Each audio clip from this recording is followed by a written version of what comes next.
3-4 দিন থাকার জন্য এসেছি। কেন এসেছি?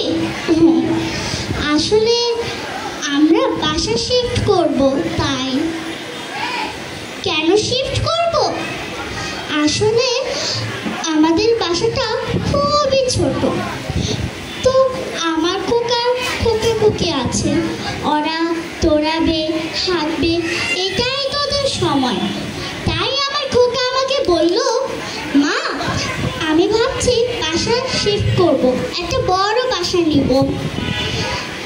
তাই আমি কোথায় থাকবো, তাই আমি আসলে বৃদ্ধাশ্রমে এসেছি।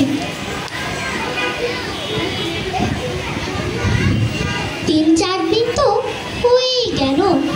খোকাটা তো বলেছিল আমাকে নিতে আসবে 3-4 দিন পরেই, তো একবার টেলিফোন দিলে মনে হয় ভালো হয়। ও আসবে, আমি ব্যাগ গোছাবো কিনা।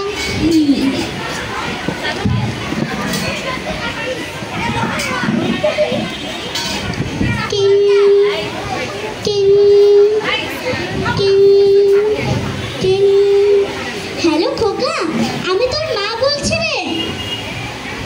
হ্যালো মা, আমি এখন ব্যস্ত আছি, পরে কথা বলবো। আরে খোকা, আমি তো শুধু এটাই জানতে চেয়েছি যে তুই ভালোভাবে বাসা পৌঁছেছিস কিনা। ওহো মা, বললাম তো আমি এখন ব্যস্ত আছি, পরে কথা বলবো। আর খোকা টেলিফোন কেটে দিল।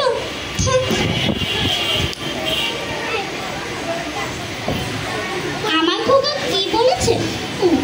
বলেছে পরে কথা বলবে।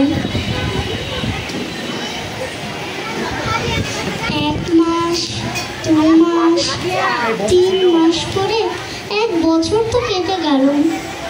খোকাটা আমাকে আর নিতেই আসবে না।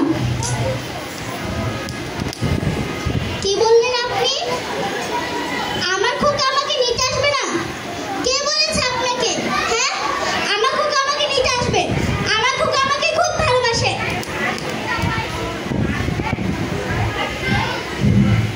আপনি যেমনটা ভাবছেন না, আমার খোকা সেমনটা নয়। হতে পারে বাসা শিফট একটু কয়েকদিন লেগে গেছে, তাই বলেছে আমার খোকা আমাকে ভুলে গেছে, তাই না?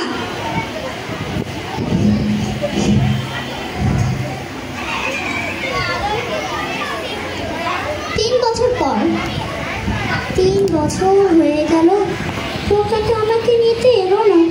তাহলে কি ওই সবাই ঠিকই বলেছিল আর আমাকে নিতে আসবে না?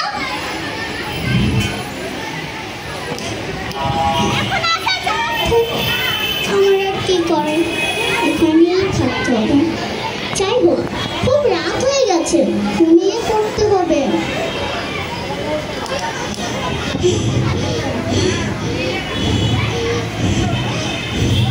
আমার এত খারাপ লাগছে কেন? আমি মনে হয় বাঁচবো না। শুনুন, আমি মনে হয় বাঁচবো না। ম্যানেজার সাহেব কিন্তু ডাকুন না, ওনার সাথে কিছু কথা আছে।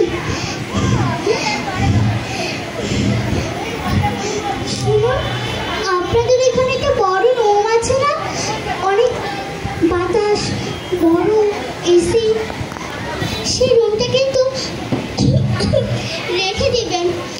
আসলে আমার খোকা যদি আমার মতো ওকেও এখানে নিয়ে আসে, তাহলে যেন ওই রুমটা থাকে।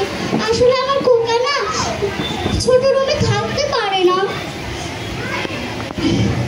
আপনি না এই গহনাগুলো রাখেন, এসব আমার খুবই প্রিয়।